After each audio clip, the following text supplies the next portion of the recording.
কর্তৃক 19 ইউনিয়নের জরুরি কর্মী সভার সম্মানিত সভাপতি শার্শা উপজেলার এই সেই জুলাই মাস 24 সালের জুলাই আগস্ট বিপ্লব।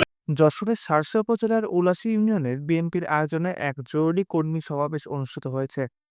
শনিবার 19 জুলাই বিকালে রামপুর প্রাথমিক বিদ্যালয় প্রাঙ্গণে এ সমাবেশ সভাপতিত্ব করেন ইউনিয়ন বিএনপির সভাপতি আব্দুল হামিদ এবং সঞ্চালনা করেন সাধারণ সম্পাদক রুহুল আমিন।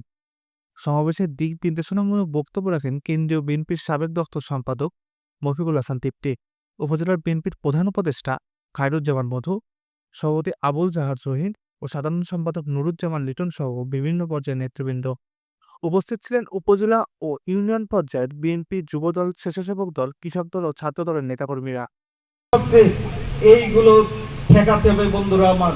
যদি আমরা আগামী নেতা যারা আমাদের নেত্রী বেগম খালেদা জিয়া, আমাদের নেতা রুহুল মঞ্চে বসে আছেন, আমাদের সাবেক সংসদ, সাবেক দপ্তর সম্পাদক কেন্দ্রীয় বিএনপির জনাব মফিকুল হাসান তিপ্তি ভাই।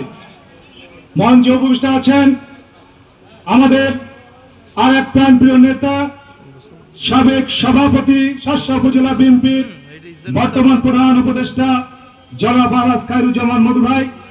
আমাদের মাঝে উপস্থিত রয়েছেন আমাদের শার্শা উপজেলা বিএনপির সংগ্রামী সভাপতি, সাবেক সাধারণ সম্পাদক শার্শা উপজেলা বিএনপির জনাব আবুল হাসান সম্পাদক, যিনি এতক্ষণ বক্তব্য করলেন।